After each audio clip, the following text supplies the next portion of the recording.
kubera ko rimwe na rimwe bahabwa imyanzuro n'imbwa idafite amenyo. Uriya imbwa idafite amenyo irushwa imbaraga n'ihene ifite amahembe. Imbaraga z'imbwa ziri mu menyo yayo. Ufashe imbwa ukavuga nk'iriya Max y'iwacu ukavuga uti nyatse amenyo, wayaka amenyo. Hano bakazana ihene isekurume ruhaya rw'isekurume rwa Murarika icyano ikaze like hari ihene zavuye mu Budage ziza mu Rwanda ziranga bahitaga gutewe kandi banza mu rugo nimba yitwa Bukuma nimba yitwa iki by'umweru binini. Iriya hene yatungaga imbaraga mu mutwe ku rwego nk'ikiraro yagikubitaga umusumari wa 15 ugakuka. Ngera ko nkangisha imbwa idafite amenyo nkangisha iriya hene.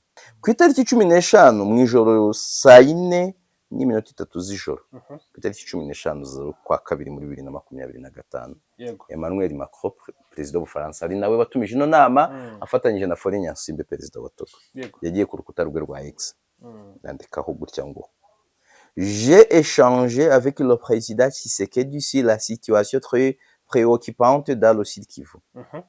Naganiriye na perezida Tshisekedi ku bihe biteye inkeke cyangwa se ku bibazo biteye inkeke muri Kivu y'Amajyepfo. Ubwo ibya Goma yari yabisimbutseho gato. Nous avons exprimé notre accord sur le point suivant. Ati rwose twumvikanye ku ngingo zikurikira. Iya mbere, le M23 doit immédiatement se retirer de Bukavu. M23 igomba kwita iva Bukavu byakukanye ariko kubwira ko ari byo kwitariki zingahe. Jean Pierre Lacroix ndebera ngo ni muntu ki so Umufaransa ntakora muri Loni yaje hariya kangahe nawe yasabye gufungura Goma. N'uyu muntu ushinzwe ibya ama-aide humanitaire muri Loni banza nari Umufaransa yaje hariya kangahe. Hari ikirero none Ubufaransa uko nge mbibona bwagerageje kwinjira muri iki kibazo ubwo Togo yinjiraga maze twarabiganiriyeho nge nayo nkubwira ngo Ubufaransa bwatangiye kwinjira mu kibazo ubwo Togo yinjiraga mu kibazo. Ariko Ubufaransa urabona ko Amerika yinjiye inyuze mu marembo magari, Ubufaransa bwinjira bunyuze mu cyanzu. Ikitarasobanuka none aha muri iyi filime yacu Abafaransa babiri ku isi na Amerika cyangwa bari kuvuga ngo Amerika uraryo uhereye imbere natwe turiye duhereye inyuma. Ejo ndi mu kwa 9 ari kumwe na Tshisekedi n'Ubufaransa ubona bwagarutse mu kibazo kandi burimo cyane. Hagasiga kuvuga ngo burimo mu byo buvuga koko cyangwa hari ibindi biri hidden, hari ibindi bihisha. Ese burimo bubyumvikanaho na Amerika cyangwa buri kwikonkiransa naho ikibazo kiri. Hamwe na rero nakubwiye nti rero iyi absence y'aba baperezida niba Abafaransa barinjiyemo bari gukonkiransa Amerika byashoboka ko Amerika yize. Niba Abafaransa barinjiye mu kibazo babiziranyeho na Amerika, faites attention. Gupfa ntago ari igitangaza muri Afrika ngo umukuru w'igihugu gupfa ni igitangaza. Barakurasa barakuroga cyangwa baraguhirika, ibyo nta gitangaza kirimo biba bishoboka. Ariko ndakubwiza ukuri iyi ni do or die, bifate gutyo nk'ari finale.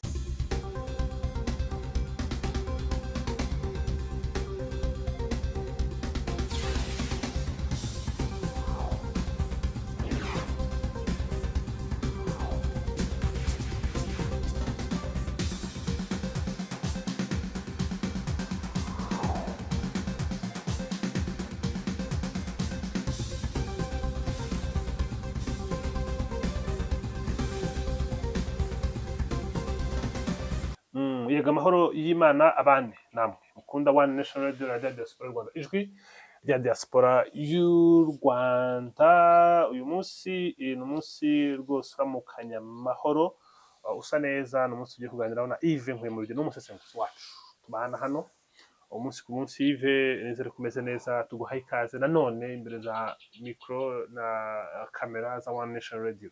Ndabashimiye cyane ku ntikaze kandi ubwo nshimiye n'abadukurikira amakuru n'ibiganiro. Yego ni byinshi byo kuganira, nyemerera tujye mu karere. Mu karere hari inama yateguwe na ya Perezida Macron ndetse n'abahuza mu bibazo biri hagati y'u Rwanda na Repubulika ya Demokarasi ya Kongo, ndetse no mu karere k'ibiyaga bigari muri rusange yo gushaka ibisubizo. Ni byinshi byaganiriwe muri iyi nama, ni imyanzuro yafatiwemo.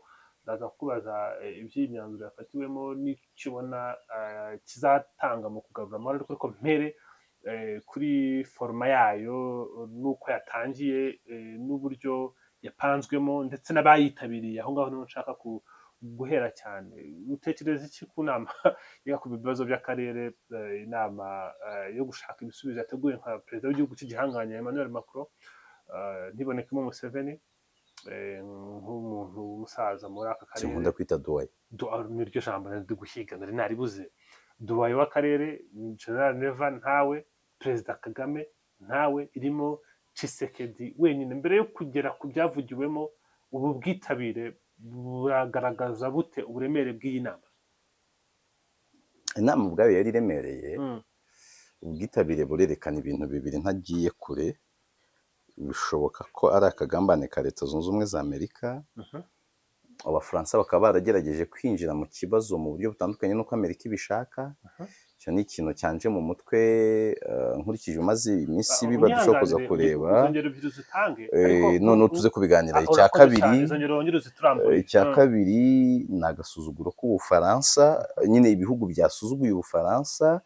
Ku ruhande rwa Perezida Evariste Ndayishimiye we havuzwe izindi mpamvu, ko yari yakonfirmye ko agomba kujyayo. Ambasaderi w'Ubufaransa mu Burundi yakonfirmye, na ambasaderi w'Uburundi mu Bufaransa, na ambasaderi w'Ubufaransa mu Burundi yakonfirmye ko Evariste Ndayishimiye agomba kujyayo.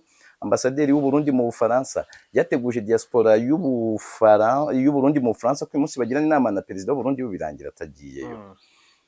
Ariko bibaze muri rusange mu bakuru b'ibihugu bo muri Afurika bari batumiwe, byari suppose ko haboneka abakuru b'ibihugu bya Afurika 6 na Macron bakaba 7. Habonetse umukuru w'igihugu umwe, Faure Nyansimbe wa Togo, banafatanyije n'Ubufaransa gutegura ino nama. Niba kiriya nahereyo cya mbere cy'uko byaba ari Amerika ibiri inyuma, ibindi byaba ari Emmanuel Macron wasuzuguwe n'ibihugu bya Afurika byarebwaga n'iki kibazo. Ako gasuzuguro rero kagasobanura ibintu binini. Byaba bisa nka kwa kundi ekipe y'umupira w'amaguru iba ifite umukino ukomeye, ikaba ifite kapiteni utumvwa n'abakinnyi, noneho umutoza agahamagara kapiteni ngo bajye kuganira amabwiriza amutume ku bakinnyi kandi batamwumva. Burya ikiba gikwiriye icyo gihe, Fazari, urabazana abakinnyi ubabwire hamwe na kapiteni yumva, wenda baze kumva wowe, cyangwa se uhindure kapiteni. Birasa nkaho umutoza yarari kubwira umuntu ubutumwa bushobora kugarukira kuri we. Wabireba rero uke tunavuga uti inama ya Bastinzi icyayivuyemo mu buryo bw'amafaranga ni cyiza. Hakenewe miliyari 2.5 z'amadolari ya Leta Zunze Ubumwe za Amerika. Kugeza ubu miliyari 1.5 irahari mu buryo bw'amafaranga. Fine, it is a success. Yego, ariko amafaranga azakoreshwa iki? Azakoreshwa he? Amafaranga azahabwa M23 yakoreshe mu bice igenzura nabyo bingana nk'igihugu. Amafaranga azahabwa Kinshasa yakoreshe mu bice bitarimo intambara. Cyangwa amafaranga azahabwa u Rwanda rwite ku mpunzi z'abanyekongo ziri mu Rwanda, noneho no ku ngaruka wenda rwatewe n'ibibera muri Repubulika ya Demokarasi ya Kongo. Ibyo biradusiga muri ambaradishu. Icya kabiri, niba amafaranga yakusanyijwe ari aya humanitarian aid, ntabwo azoherezwa in cash uko mbitekereza. Hakenewe ibiryo, hakenewe shitingi, hakenewe imiti. Ibyo bintu bikeneye ikibuga cy'indege. Wabonye konfuri yahadutse kubijyanye no gufungura ikibuga cy'indege. Icyo kibuga cy'indege tukinjiramo mu buryo burambuye. Nabanje guhera kuri forma y'inama mbere yo kwinjira muri fond y'ibyaganiriwe. Wahereye muri forume none ugiye muri fond. Okay, reka mbere tukiri muri forume. M23 nk'igice urebye niyo center y'ikibazo ni iri muri question. Kuki Ubufaransa butavuze buti namwe murakenewe kuri iyi meza, nimuze tuganire? N'abantu bashobora gufatirwa imyanzuro ko biboneye ko ari abantu bagaragaje intege. Nubireba neza urasanga guhera mu biganiro bya Rwanda hajya afatwa imyanzuro ireba M23 ariko M23 itayirimo. Kandi kuva icyo gihe hose M23 yakunze gutangaza ko iyo myanzuro yafashwe idahari itabareba cyokoza mu buryo busa nk'amayeri, hari igihe iyo banditse nk'iyo Kinshasa ifite ibyo yangije M23 ibabwira ati ariko muri kwangiza ibi n'ibi birimo n'aya masezerano n'ayandi M23 itatumiwemo like uzone M23 yibutsa ko Kinshasa iri kwica amasezerano ya Washington kandi ari hagati y'u Rwanda na Repubulika ya Demokarasi ya Kongo. M23 ntiyareba none nababwita ariko bari no kwica ibya Doha Peace Process. Ndi gushaka kuvuga iki? Hari imyanzuro yagiye ifatwa M23 idahari still ikayubahiriza cyangwa se ikavuga ko iza kuyubahiriza. Ubare ngo mu nshuro za ceasefire zagiye ziba ningahe, irahari myinshi, ariko hari n'indi myanzuro iri majeur kandi minini cyane yafashwe irebe M23 ntiyubahiriza. Kubera iki? Kubera ko ariko kuyubahiriza byabahombya muri analyse zabo, kubera ko rimwe na rimwe bahabwa imyanzuro n'imbwa idafite amenyo. Uriya imbwa idafite amenyo irushwa imbaraga n'ihene ifite amahembe. Imbaraga z'imbwa ziri mu menyo yayo. Ufashe imbwa ukavuga nk'iriya Max y'iwacu ukavuga uti nyatse amenyo, wayaka amenyo hano bakazana ihene isekurume ruhaya rw'isekurume rwa Murarika icyano ikaze like hari ihene zavuye mu Budage ziza mu Rwanda ziranga bahitaga gutewe kandi banza mu rugo twari nimba yitwa Bookman nimba yitwa iki by'umweru binini. Iriya hene yatungaga imbaraga mu mutwe ku rwego nk'ikiraro yagikubitaga umusumari wa 15 ugakuka. Ngera ko nkangisha imbwa idafite amenyo wankangisha iriya hene. M23 rimwe abayitegeka hari igihe baba nta mbaraga bafite guhera za Rwanda kuzamuka kugera iki. Icya kabiri gishoboka hari igihe bifite isezerano ryamiye. Mubu hano wowe ufite inkoni uko uri kunkanga umbwe utife ndagusekura. Ngiye hano nkaba mfite pistoli kandi nkaba nzi ko irimo amasasu nk'icumi. Nukuri burya ntabwo inkoni yawe nayitinya. Wajya umbwira ko nsekura nkakuganiriza ntuje. Ariko ufashe ino nkoni ukambwira ko nsekura, nta pistoli mfite nta nibuye nicaranye, burya mpita ntera intambwe imwe nsubira inyuma. Mbere yo kugusubiza nkugana ibyo byo kunsekura uramora iki n'ibiki, mbanza nkatera intambwe imwe nsubira inyuma. Nkatera n'iya kabiri nabona hagiyemo metero 10 nkakubaza nari kuranse kurushaka iki. Kubera ko niburaho nakiruka nakurira igiti nagira iki, hari ibindi byaba bihari. Byashoboka ko M23 ifite ibyiringiro. Aravuga ibintu byo muri Kongo nitubiganira tujye dushyiramo akantu ko muri filime kama suspense n'ama surprise na dilemma.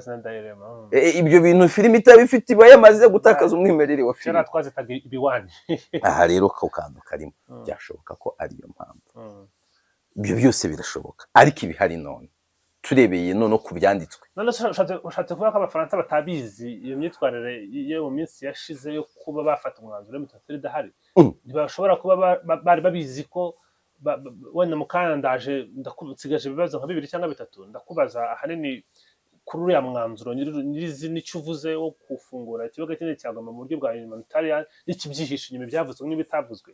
Mukanya tujye kuri reaction ya M23 dusoma itangazo bashyize hanze buri jambo ku ijambo nicyo rivuze. Ariko mbere yo kujya aho ngaho abafaransa bo bafashe uriya mwanzuro wo gudatumira M23 batabizi uko iri bureyajise. Ndashaka gutwinjiramo aho ngaho niki bashaka kwerekana, kuko bashaka gukemura ikibazo cyangwa bashaka kwereka Kinshasa ko bashaka gukemura ikibazo kubw'inyungu zabo kugira ngo nabo berekane ko bari mu kibazo mu gushaka ibisubizo. Ndeka mbanze nkufashe mpera inyuma ku cyo waruvuze nimba abafaransa batazi ko hari ibyo bagiye bavuga M23 ntibyubahirize. Subira inyuma, M23 yafashe Bukavu ku itariki 14 z'ukwa kabiri. Hari hashize ibyumweru 2 ifashe Goma. Sibyo? Ku itariki 15 mu ijoro saa 4 n'iminota 3 z'ijoro, ku itariki 15 z'ukwa kabiri muri 2025, Emmanuel Macron perezida w'Ubufaransa ari nawe watumije ino nama afatanyije na Faure Nyansimbe perezida wa Togo. Yagiye ku rukuta rwe rwa X yandikaho gutya ngo j'ai échangé avec le président Tshisekedi sur la situation très préoccupante dans le Sud Kivu. Naganiriye na perezida Tshisekedi ku bihe biteye inkeke cyangwa se ku bibazo biteye inkeke muri Kivu y'Amajyepfo. ubwo ibya Goma yari yabisimbutseho gato. Nous avons exprimé notre accord sur le point suivant. Ati rwose twumvikanye ku ngingo zikurikira. Iya mbere, nous appelons à un cessez-le-feu immédiat qui doit être respecté par toutes les parties. Turahamagarira agahenge k'ako kanya kagomba kubahwa n'impande zombi. Icya kabiri, le M23 doit immédiatement se retirer de Bukavu. M23 igomba kwita iva Bukavu byako kanya ariko kubwira ko ari byo ku itariki zingahe? 10 z'ukwa kabiri. Okay. Iya mbere ntiyasabaga cessez-le-feu ako kanya. Cessez-le-feu irahari. M23 igeze iva Bukavu. Des garanties de sécurité doivent être données pour permettre le retour sans délai des autorités civiles et militaires à Bukavu. Hagomba kubaho garanti cyangwa se kwizezwa umutekano kugira ngo habe kugaruka bidatinze k'ubutegetsi bwa gisivile n'ubwa gisirikare i Bukavu. Bwavugaga bwa leta. Did it happen or it didn't? Ntibyabaye. Le M23 doit se retirer de l'aéroport de Kavumu et permettre les vols civils et humanitaires sans entrave. M23 igomba kurekura ikibuga cy'indege cya Kavumu ikemera ko habaho kuguruka kw'indege za gisivile n'izitwara ubufasha nta mananiza. J'appelle le Rwanda à soutenir la mise en œuvre de ces mesures d'urgence. Ndahamagarira u Rwanda gushyigikira ibyo byemezo byihutirwa. Ibyo ntabwo M23 yigeze ibikurikiza ndetse na Kinshasa ntiyabikurikije. Sibyo? Maze rero Abafaransa bari babizi. Si Macron se watangaje ibi? Ntabwo yari AI. Buriya wemera ko uyu munsi wantuma mu nshingano izo najyamo zose mpuzamahanga sitiri mba nkiri umunyarwanda. Uri umunyarwanda. Jean Pierre Lacroix ndebera ngo ni muntu ki? Si umufaransa? Ntakora muri Loni, yaje hariya kangahe? Nawe yasabye gufungura Goma. N'uyu muntu ushinzwe ibya ama-aide humanitaire muri Loni banza nari umufaransa, yaje hariya kangahe? Hari iki rero none? Ubufaransa uko nge mbibona bwagerageje kwinjira muri iki kibazo ubwo Togo yinjiraga mu hanze twarabiganiriyeho nge nawe nkubwira ngo Ubufaransa bwatangiye kwinjira mu kibazo ubwo Togo yinjiraga mu kibazo. Ariko Ubufaransa urabona ko Amerika yinjiye inyuze mu marembo magari, Ubufaransa bwinjira bunyuze mu cyanzu. Ikitarasobanuka nonaha muri iyi filime yacu, Abafaransa babiri ku isi na Amerika, cyangwa bari kuvuga ngo Amerika urarya uhereye imbere natwe turiye duhereye inyuma. Amerika yaje ivuga ishoramari, Ubufaransa buza buvuga ubufasha. Ishoramari, you invest and you wait for payback cyangwa se for profit. You reap and you sow. You reap and you sow. Sawa, urabiba ugasarura. Mu gihe mu bufasha uri generous. You are such a kind person. You are a good person who is going to help vulnerable people with no expectations in return. Ako ziba zihari nuko batabyasasa, ziba zihari. Ubufaransa n'uwo mujyo burimo.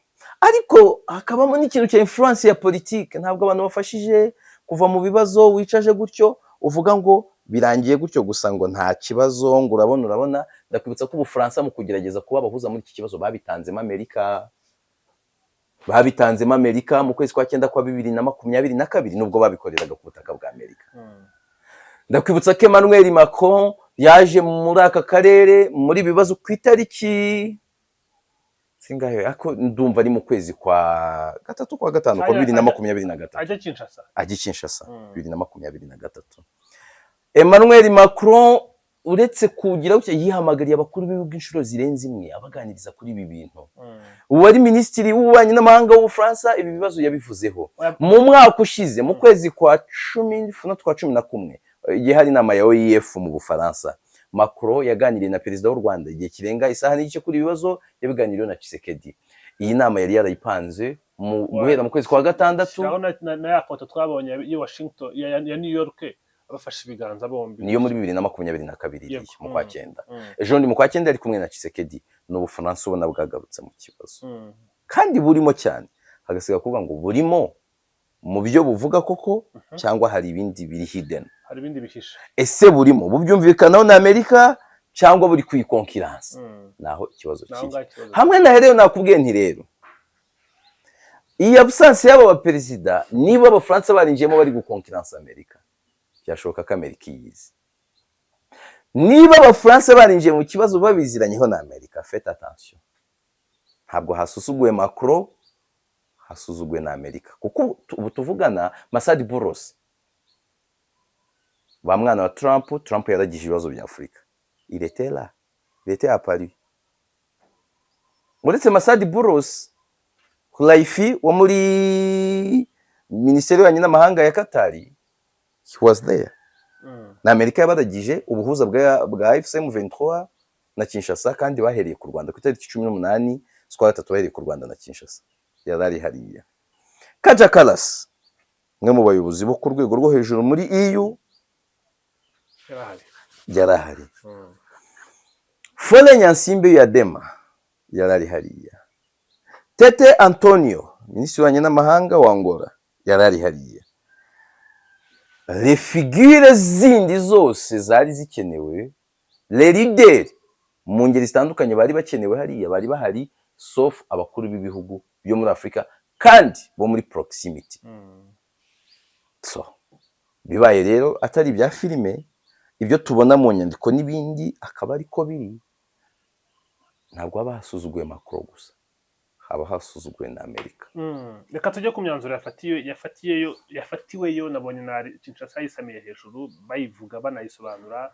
Tina Salama muri presidence yabitanditse rwose, ubona ko harimo na optimisme mu nyandiko, kubona ukabona muri optimisme. Patrick Muyaya ubunye rwose ko babivuga bitatura ashize amanga. Reka tufate umwanzuro, hari abakomeje amafaranga singugarukaho, tujye kuwo gufungura ikibuga cy'indege cya Goma mu buryo buri humanitarian, mbere yo kujya kuri reaction ya M23. Ubundi uyu mwanzuro uvuze iki mu buryo bw'abafaransa babivugamo na Repubulika ya Demokarasi ya Kongo babivugamo kuri humanitarian?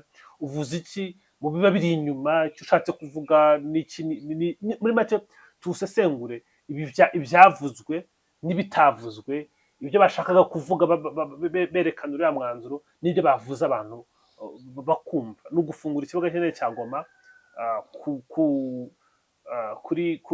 kugira ngo haceho ibikorwa bya kimuntu. Kiramutse gifunguwe byakungura iki?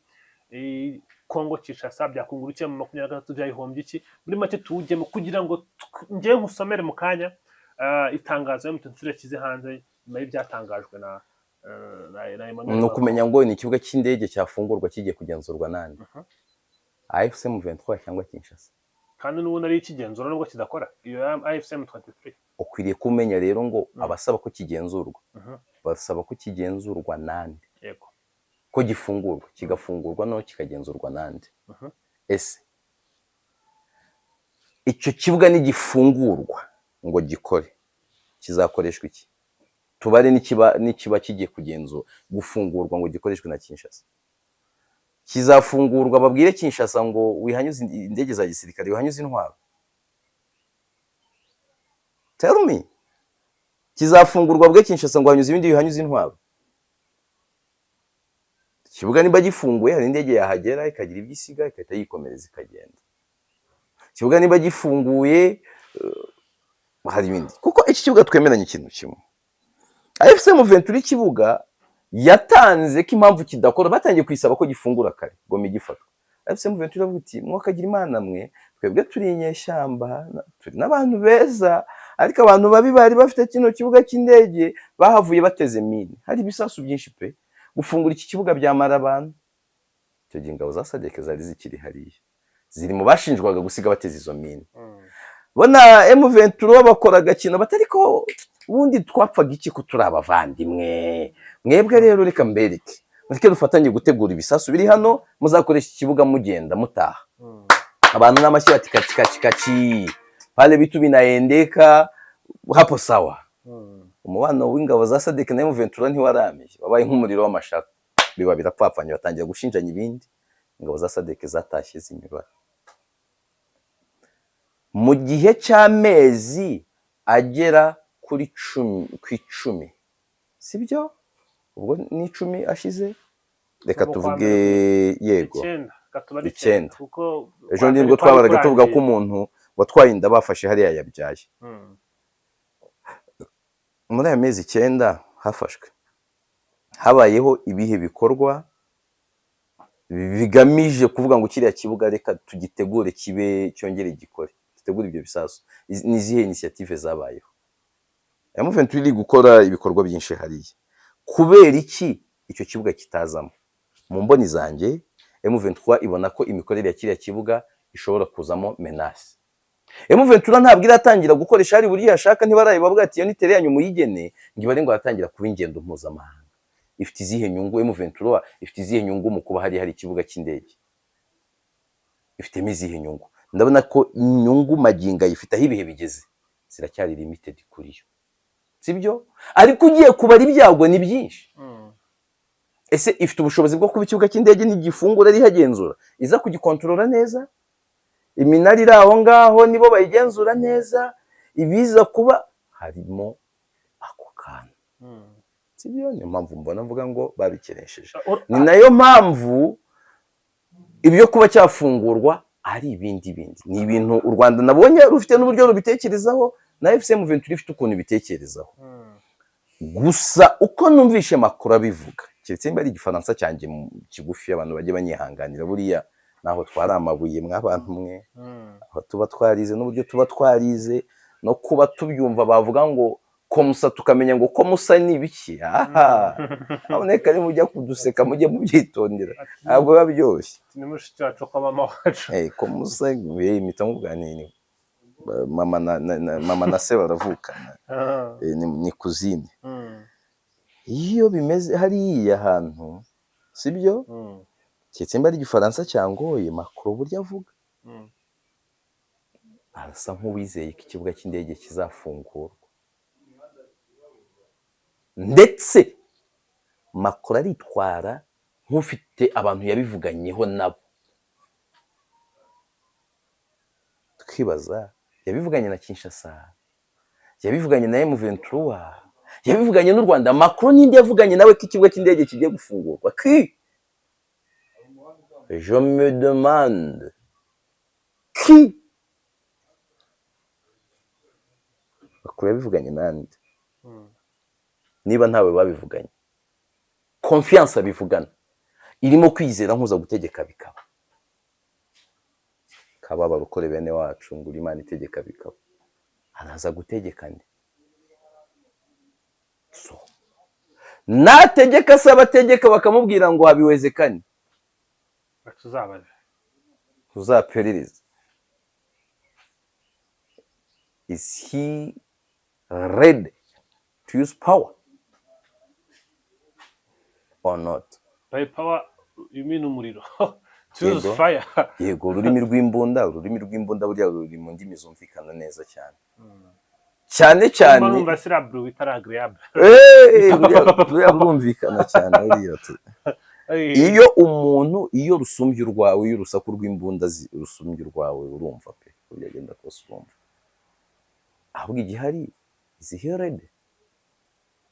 None se hari ahantu M23 ifite kari ahantu habi cyane. Erega utagira ngo kurasa M23 no kuba yarerekanye ko ikomeye mu buryo bw'igisirikare, utagira ngo no kwirasa biroroshye gukora amahitamo, ejo ushobora gushinjwa ibintu biteye ubwoba. M23 ahantu ifite sont des zones densément peuplées. Ninshaka mvuge ngo siri peuplé, ziratuwe cyane, n'ahantu hatuwe cyane mu buryo buri konda, n'ahantu hacucitse. Merci beaucoup. Ahantu rero wahishora kuharasa uri umuntu mva amahanga, wakotoriza kuharasa abantu bakubwata ariko twebwe we are fighting for our survival, turarwana kuri sirivi yacu, turi hafi gushira, abantu bari kudukorera genocide. Wakotoriza ngo bari abantu beguye intwaro barwana ngo bari gukorerwa genocide ngo mubarase. azabyotoriza biri direct, bizagenda bite? Impamvu navuze ngo niba nta filime irimo hano, ibiri kuba akaba ari filime abantu bari kubahiriza script yanditse, abantu bazambabarire, buri gihe mbivuga ni ibi bintu byo muri Congo mpitamo kubiganira nkaho harimo filime. Hari abakteri tubona ko umuntu yarakaye ariko reality nta mujinya afite, nta kibazo afite, cyangwa tukabona umuntu aseka kumbi urebye iryinyo ry'inyuma rifasheho beto, baruseka n'imbereka. bitabaye ibyo Ubufaransa buri bwisange icyo gisuzuguriro buza kugikoreshamo Ubufaransa bwa kera. Ndavuga Ubufaransa bwa kera kuko ubwo buri gusuzugurwa. Ubufaransa bari kubwubahuka, ntabwo Macron araburimbuye ku rwego Ubufaransa Macron asimbuwe n'undi muntu w'intege nk'iza Macron mu myaka nk'ijana iri imbere, Ubufaransa bukabusimburwa n'abantu bameze kuriya. Ubufaransa ntabwo bwaba bukiri mu bihugu 50 bikaze mu isi, bwaba bwasubiye inyuma. Icyo kintu uvuze cya Macron, niba koko afite isezerano ry'uko ibyo yavuze byubahirizwa, reka twemere ko uwamuhaye iryo sezerano ari M23 kuko biragaragara nk'aho ari ntabwo yaba ariyo ngo mu boycott ariyo. Hari abandi, hari abavuga bati M23 iramutse ku iki kibuga cya Goma bihwanye no gutsindwa uru rugamba. Urabivuga iki ibyo ngibyo? M23 irekuye Goma ikavuga ati ndayirekuye Kinshasa nize hanyuze indege, bavuga humanitarian ariko hanyura n'imbunda n'iki, ukurabyibuka na Goma bataranayifata neza, baravuga bati hagiye kuza ibya humanitarian ariko hakaza imbunda n'amasasu biza gufasha abantu bari ku rugamba. Ibyo byagiye muri raporo zo 23 yashyize hanze. Arabavuga bati yabitsinzwe urugamba. Icyo urakivuga iki kuba kurekura Goma bihwanye gutsindwa urugamba? Ntabwo kurekura ikibuga cy'indege kuvuga ngo gifungurwe byo simbifata nko gutsindwa biri total, ariko kurekura Goma na Bukavu ntabwo mbifata nko gutsindwa urugamba gusa kuri M23, bifata nko kurimbuka kwayo. Byagora ko yakongera kuzura umutwe? Ntabwo bishoboka, ndakubwiza ukuri. Iyi ni finale, ni finale. Iyi niyo M23 ya nyuma turi kubona, ni do or die, niyo ya nyuma. Niyo hazavuka nkuko hariho AFDL, nkuko haje ARC, RCD, ahubwo ARC n'izi ngabo za M23, nkuko haje CNDP, hakaza M23 yambaye akazi ya kabiri, kandi babire gukona ibyo bintu bifitanye isano. Ndakubwiza niyo hazavuka ikindi gifitanye isano ni M23, nitwaza cyo gifite efficacité nk'iyi, kubera ko ibi bintu byakurikirwa n'inkurikizi zitigeze zibaho mu bindi bihe. Iramutse itsinzwe gutya, twabona inkiko zishinja abantu bo muri M23 ibyaha birimo ibyo bakoze n'ibyo batakoze. Twabona persecution, bamwe muri bo batotezwa bahigwa. Twabona n'abagira bya bindi twita ngo ni bahassage mixage, bicwa uburozi bwavuze ubuhuha, abashyirwa kuri terezi barimbura. Uri kumva gupfa ntago ari igitangaza muri Afrika, ngo umukuru w'igihugu gupfa ni igitangaza, barakurasa barakuroga cyangwa baraguhirika, ibyo nta gitangaza kirimo, biba bishoboka. Ariko ndakubwiza ukuri, iyi ni do or die, bifate gutyo nk'ari finale, ni finale ya nyuma, ni finale. Ibyatekerejwe byose muri iyo projet n'ibindi na habiri. Niyo mpamvu ibyo M23 ivuga simbona irekura Goma kuneza, ukuvuga ngo kurekura hariya ngo kunesha, ntabwo mbibona pe, ntabwo mbibona. Nta kintu na kimwe kanze ngushakira akajwi hano kari bukubwira akantu, ndagakura hesemo kagira imana mwe. Okay, ndakavana aka kajwi banange tuntu mba nifitiye, nkahita nkakuramo akantu nkavuga nti aka kantu unyumvira ibirimo, noneho nyuma uzaba umbwira. Oya da, makuru yigirayo ntabwo ariyo nshaka. Okay, namubonye bisimwa nishakira. Uyu ni umunyamakuru w'umunya Eritrea cyangwa umunya Somalia, akorera imwe muri televiziyo zikomeye zo mu Bwongereza. Yari kumwe na Bertrand Bisimwa, umuyobozi wungirije wa FCM 23. Arangije amubwira ngo ati ese mushobora kwemera kwakira kompanyi zo muri Amerika Mm. zikaza gukora ubushabitsi hano. Oui, nous, dans notre vision, nous voulons faire de la RDC une terre d'opportunité. Mhm. Ati twebwe mu ntumbero zacu dushaka guhindura Repubulika ya Demokarasi ya Kongo Mm. ubutaka cyangwa se igihugu cy'amahirwe, sibyo? Un business land. Ubutaka bw'ubushabitsi. Nous pouvons partager les intérêts avec le Ati monde. dushobora gusangira inyungu n'isi yose. Aujourd'hui, à traiter avec tout celui qui peut venir ou qui pourrait entrer dans un partenariat gagnant-gagnant. Ati umunsi twiteguye gukorana n'umuntu wese waza yinjira mu bufatanye bwungura impande zombi, le partenariat gagnant-gagnant, win-win partnership. Avec le Congo, mais pourvu que ce Ati ubwo bufatanye akabukorana na Congo, atariko partenariat ubwo bufatanye bukaba bukemura ibibazo by'abaturage bacu. Aha, umunyamakuru amubaza ngo none se what is your message, sibyo, towards the west? Nyine nubuye butumwa ugenera bo mu burengerazuba bw'isi. Nous n'avons pas un autre pays à part celui-ci. Nta kindi gihugu dufite uretse iki? Nous n'avons pas un autre pays à part de celui-ci. C'est l'unique pays que Dieu nous a donné. C'est l'unique pays que Dieu nous a donné. Nicyo gihugu cyonyine Imana yaduhaye, nicyo gihugu cy'isezerano. Iyi niyo Kanani yacu. Dans l'autre essence, ati iyi niyo Kanani yacu. Et nous comptons les défendre. Kandi twihebeye kukirinda cyangwa se tugomba nyine kukirwanaho, ibyo tugomba kubirwanaho. Qui appartenait à nos parents. Ati ubu ni ubutaka bwari ubw'ababyeyi bacu. Qui appartenait à nos ancêtres. Ni ubutaka bw'abasokuruza bacu cyangwa abakurambere bacu. Celui qui veut nous faire la guerre. Ushaka kudushozaho intambara, sibyo? Eh bien, qu'il veut nous enterrer ici chez nous. Aze atwice adushyingura aha, nta hantu tuzajya.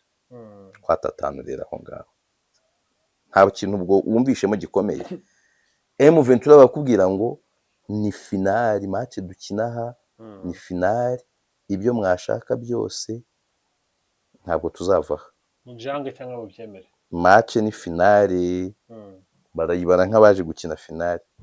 None ukumva bizagenda bite rero niba bari gukina finali? Nagira ngo ibyo bintu uri kungura bya M23 ubihuze. Ntabwo bateganya kuhaba. Bimpurize n'iyi reaction yabo nyuma yuko hari ibitangajwe na Macron berekana ko hagomba gufungurwa ikibuga kinini cya Goma. Mu itangazo bashyize ahagaragara tariki 30 z'ukwezi kwa 10 bavuze ko Alliance Fleuve Congo cyangwa /M23 bo bumvise ibyo Ubufaransa bwavuze ngo gufungura ikibuga kinini cya Goma, bavuga ko atari byo, inappropriate, ko ibikorwa nk'ibi ngibi bigomba gukorerwa mu biganiro bisanzwe bihari. Ibya Goma bya Doha biri kuyoborwa na Katari ifatanyijwe na Leta Zunze Ubumwe za Amerika ndetse n'umuryango wa Afurika yunze ubumwe. Bavuga ati ikibazo kiri muri Repubulika ya Demokarasi ya Kongo ntabwo cyoroshye. Hari ibitero by'indege biri gukorwa na Kinshasa n'ingabo bafatanyije byo kwibasira abaturage, birimo no gusenya indege z'ubutabazi Warikare na Minembwe. Bavuga ati ibi ngibi twabivuze amezi menshi, ati iyi regime yafunze ikirere cyabo ku bice byabohowe. Icyo bashakaga ari ukugira ngo bakomeze bagurutse indege zabo ndetse na drone kugira ngo bagabe ibitero mu bice bituwe n'abaturage. Bavuga ati umuryango mpuzamahanga ukwiriye guhemba iyi leta irenga ku gahenge ndetse n'umuhate ushyirwaho kugira ngo hakemuke ibibazo, ahubwo ugashyira imbere gukemura ibibazo mu buryo bwa gisirikare ku kibazo cya politiki. Aravuga ati ibi ngibi ni ugukomeza akababaro ku baturage. Ati abantu bakuwe mu byabo n'intambara bose basubiye aho bavuye. Ati nta kintu gikenewe, nta gikorwa cy'ubutabazi kigikenewe cyihutirwa muri ibi bice twabohoye ati AFC 23 irabwira Ubufaransa ko utagomba kugwa mu mutego wo gushyira imbere iki gikorwa cy'ubutabazi mu kwiteza imbere hagati yabo binyuze mu kugendera ku bantu batakiri abahuwe mu byabo bazengurutse umujyi wa Goma. Ati iyi miryango n'ibi bikorwa biba bihari ni ibiteza gusa imbere imitwe yitwaje intwaro irimo na FDLR. Basoza bavuga bati Ubufaransa bukwiriye kwirinda kujya mu bikorwa imyitwarire cyangwa gufata umwanzuro ushobora kwibutsa abantu bo mu karere k'ibiyaga bigari ahahise habi. Urumva ko kantu ati AFC 23 ifite umuhate rwose wo kurinda ndetse no kurwana ku baturage bayo, abaturage b'abasivile mu bice. Hari ibintu bibiri ndi kuvuga aha byonyine kuko bimwe mu birasa nk'ibyo nari navuze. M23 ahangaha icyo iri kuvuga ko abaturage hariya wenda nta humanitarian aid ikenewe, icyo si cyo. Nuko izi icyo irekana bivuga ngo byakabici Doha ndabyemera, sibyo. Yuko igisigaye no kumenya ngo ese kabidoha bari bahari babiziranyeho cyangwa babyumvikana n'Ubufaransa, ibyo Ubufaransa bwatangaje. Ariko ibyo kuba bavuga ati inzira nziza byakabaye binyuramo ni ya Doha, cyo ndacyemera. Ariko icyo kuvuga ngo abantu nta humanitarian aid bakeneye barekene, uretse no mu bice biri control na M23, no mu bice mu bihugu bitarimo intambara n'icyo harimo abantu bakeneye humanitarian aid, bashonje bafite amavunja bakeneye, ibibazo birahari aho ntibyabura. Naho mu gihugu kimaze imyaka ingahe hariya hari intambara n'ibyo byo ntibyabura, ahubwo ni impamvu z'uko nyine bazi neza ko ifungurwa ry'ikibuga cy'indege rishobora kuba ari indi mitego ibaviza, reaction ikaba yaho. Noneho aho basoreza haranyeka duel ishobora kurenga M23 ikagira no ku Rwanda. M23 iri kubwira Ubufaransa ngo udatuma twibuka amateka, have genda gake. M23 mu bibazo irekana Mali harimo cya FDLR yambutse ite, yagiye kuri yabaye protege n'abandi Abafaransa muri operation kiri kwazi barambuka neza. Habaye iki cyatumye mu FDLR itamburwa intwaro, abari abarwanyi ba FARC bagize niki cyabaye cyatumye batajyanwa muri kilometero 150 plus nkuko amategeko abigena. Aho niho ruzingiye rero. Ubufaransa imyitwarire yabwo muri ibi bibazo bishobora kurangira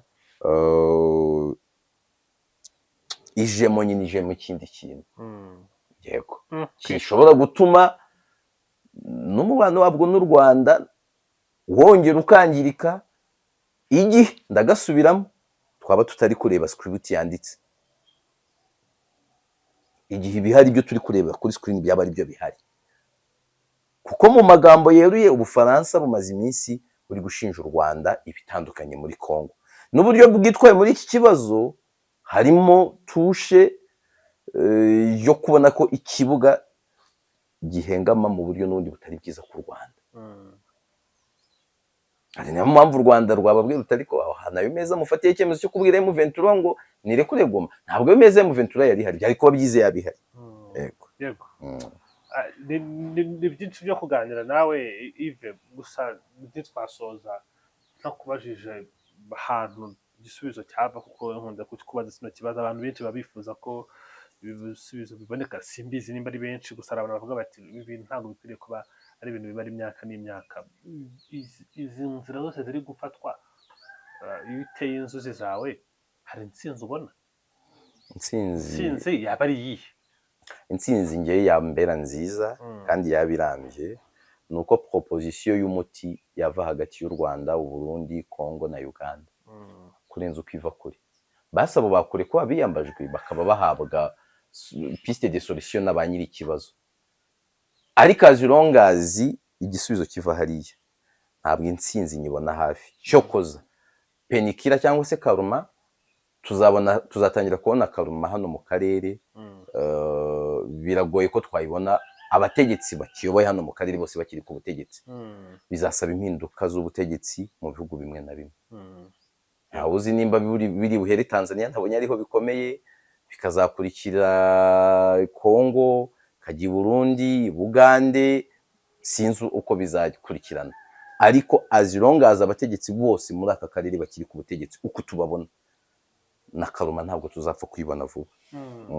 Reka ngushimire cyane Yves, Wakoze cyane. wagize neza.